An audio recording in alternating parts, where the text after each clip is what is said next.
جن کو چنتا ہے ان کو یہ دولت عطا کرتا ہے. کیوں؟ کیونکہ کہا ان کو دیکھتے جانا مجھے پہچان میری پہچان ہے. کیونکہ تمہاری آنکھوں میں قدرت نہیں ہے. میں لیسا کمثلہ شیء ہوں. جو دیکھنے میں آئے وہ اللہ نہیں. صحیح ہے.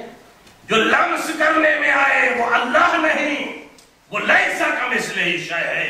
قل هو اللہ احد اللہ الصمد لم یلد ولم یولد ولم یکن لہ کفوا احد. کہا تمہاری نگاہیں مجھے دیکھ نہیں سکتی. جو دیکھنے میں آئے وہ اللہ نہیں ہے. آؤ میں 14 نمونے بنا کر بھیج رہا ہوں. بے عیب ہیں لا ریب ہیں. ان کے سجدے کو دیکھنا پھر دیکھنا وہ کتنا لائق کے سجدہ ہے. خدا میرے مولا کا تاریخی جملہ اور یہ آخری جملے ہیں کہ میرے مولا سے جب پوچھا گیا مولا آپ منبر سرونی کے مالک ہیں فاتح خیبر ہیں آپ کے گھر سے جو کی روٹیاں بھی نکلیں تو اللہ اسے قرآن بناتا ہے. آپ رکوع میں انگوٹھی دیں تو اللہ قصیدے اتارتا ہے. آپ شب ہجرت تلواروں کے سائے میں تھوڑی دیر سو جائیں تو وہاں بھی مرضات الہی کے مالک بن جاتے ہیں. یہ سب فضائل یا علی آپ کو کس فضیلت پر فخر ہے؟ کیونکہ جس شخصیت کی ابتدا کعبہ سے ہو اور جس کی انتہا بھی مسجد میں ہو کثیرا میسر نشد ہی سعادت در کعبہ ولادت بے مسجد شہادت. یعنی علی کا اول سفر کی ابتدا بھی خانہ خدا ہے اور انتہا بھی خانہ خدا ہے. سبحان اللہ. کس بات پہ فخر ہے؟ میرے مولا نے نہ کہا کہ میں فاتح خیبر، نہ کہا قل ایمان، نہ کہا القرآن مع علی و علی مع القرآن، نہ کہا الحق مع علی و علی مع الحق. سب کو چھوڑ کر کہا آؤ اگر علی کو فخر میں دیکھنا چاہتے ہو تو انا عبد من عبید محمد. میرے لیے فخر یہ ہے کہ میں مصطفیٰ کے غلاموں میں سے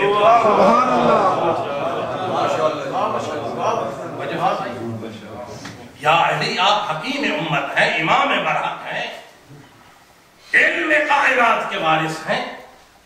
اس بات پہ فخر کرنے کا مقصد کیا ہے؟ فعل الحکیم لا یخلو عن الحکمہ. حکیم کا کوئی کام حکمت سے خالی ہوتا ہی نہیں. وہ حکیم ہی نہیں ہے جس کا کام حکمت کے بغیر ہو. کیوں فرمایا؟ فرمایا اس لیے کہ میں اسلام و قرآن و رسول اللہ کی پہچان بن کر آیا ہوں. میں دنیا کو بتانا چاہتا ہوں کہ تمہارے ذہن چھوٹے ہیں، علی بڑا ہے. تو جس علی کو نہیں سمجھ سکے کہا جب علی سمجھ میں نہیں آیا تو جو علی کا سردار ہے وہ تیرا سمجھ میں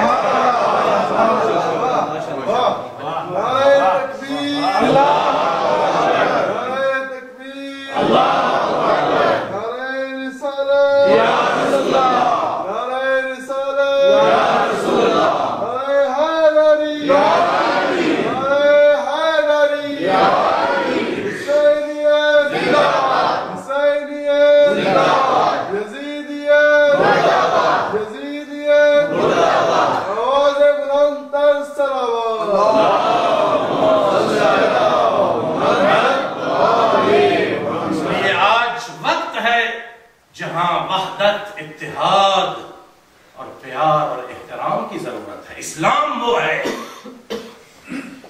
کہ اگر تیرا ہمسایہ غیر مسلم ہے، کرسچین ہے، یہودی ہے، ہندو ہے، سکھ ہے اور تو کر رہا ہے صبح تلاوت قرآن اور وہ تلاوت قرآن تیرے ہمسائے کے آرام میں خلل ڈال رہی ہے، فرمایا مجھ اللہ کو وہ تلاوت قرآن بھی پسند نہیں ہے جو ایک غیر مسلم کے آرام میں خلل ڈالے۔ اسلام کی روحانیت کہاں اور ہمارا کردار کہاں؟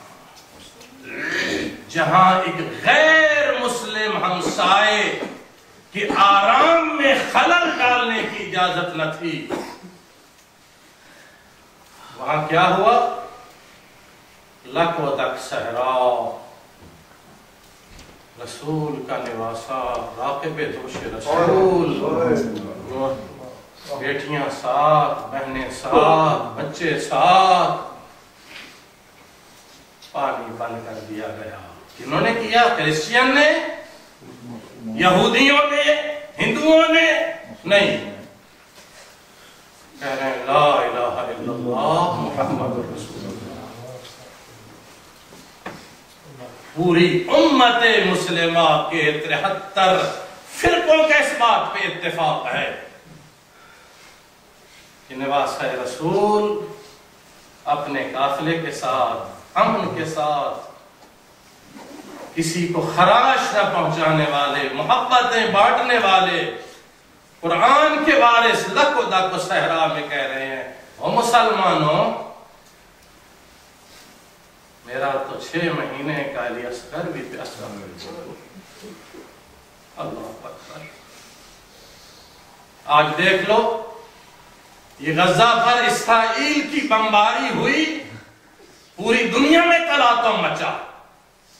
میں جب لندن میں گیا میں نے دیکھا انگریز عورتیں جنہیں کوئی اسلامی شعائر یا اخلاقیات کا احساس نہیں، لیکن وہ بھی صبر نہ کر سکیں، گھروں سے نکل آئیں، بینر اٹھائے ہوئے ہیں، روڈوں پر چیخ رہی ہیں، انہیں پتا ہے کہ غزہ میں مسلمان مارے جا رہے ہیں، لیکن ان کے پہلو میں بھی ایک انسانیت کا دل تھا نا۔ جلوس نکال رہے ہیں، احتجاج کر رہے ہیں، واویلا کر رہے ہیں کہ ظلم کر رہے ہو بچوں پر، لیکن پھر میں نے دیکھا اتنے ظلم کے باوجود ہیومن رائٹس کی تنظیمیں اور یونائٹڈ نیشن نے اعلان کیا کہ جنگ اپنی جگہ، لیکن جلدی کرو، ان لوگوں تک کو پانی پہنچانے کا انتظام کرو، کوئی کھانا پہنچانے کا انتظام کرو۔ میں قربان جاؤں، کیا ہو گیا کہ رسول کی بیٹیاں 3 دن سے پیاسی ہیں، کسی نے نہیں کہا ایک گھونٹ پانی کا دے دو، العطش العطش کی آوازیں بلند ہو رہی ہیں۔ اجرکم اللہ، خدا آپ کو سلامت رکھے۔